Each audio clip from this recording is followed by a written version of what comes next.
فضایل درود شریف خیلی زیاد است. الله جل شانه در قرآن کریم میفرماید ان الله ملائکته یصلون علی النبی یا ایها الذین آمنوا صلوا علیه و سلموا تسلیما. یا ایها الذین آمنوا صلوا علیه و سلموا تسلیما.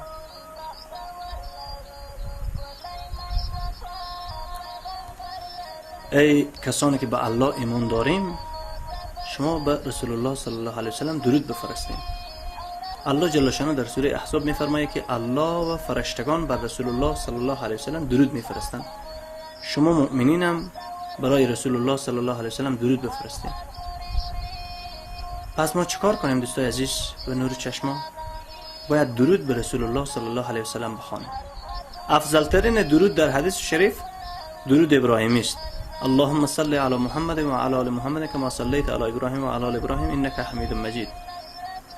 و الله مبارک خوانده شه. این افضل ترین درود است. هر روز هر شب هر تایمی که وقت دارین با وضو کوشش کنین که درود به رسول الله صلی الله علیه و سلم بخوانیم.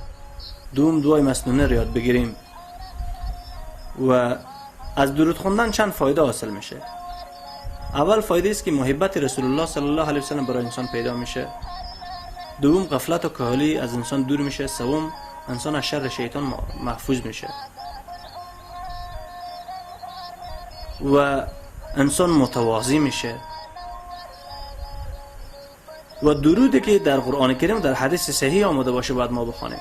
بعضی درودان در رساله ها کتابای نوشته مثل دلائل الخیرات و بعضی کتابای مبهم و اسرائیلیات که است، درود تاج و درود میراج و پیامبر صاحب آفات است و صاحب بلا است و پیامبر خالق خیر و شر است و پیامبر متصرف است نعوذ بالله، اینا درودای خود ساخته است، درودای اسرائیلی است. پیامبر علیه السلام صاحب آفات و بلا نیست، نمیتونه بلا و آفات از خود دور بسازه. دندان رسول الله صلی الله علیه و در احد به شهادت رسیده، به طایف پاهایش خونالود شده.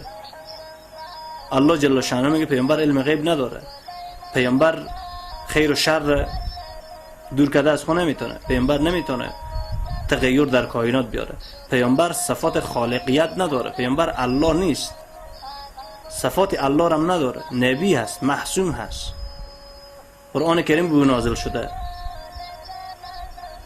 عالم الغیب نیست، متصرف نیست، خالق خیر و شر نیست، مالک نفع و ضرر نیست پیامبر علیه السلام. درود به رسول الله صلی الله علیه و سلم خوندن خیلی خوب است.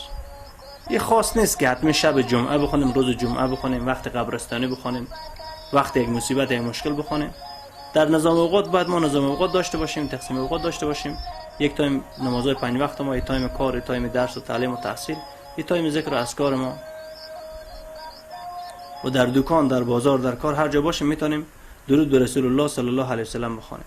و برای درود خواندن شرطی نیست که حتما شما اجازه بگیریم از کسی. باید یک پیر، یک آقای، شیخ، حضرت شما باید از او اجازه داشته باشیم که درود بخوانیم.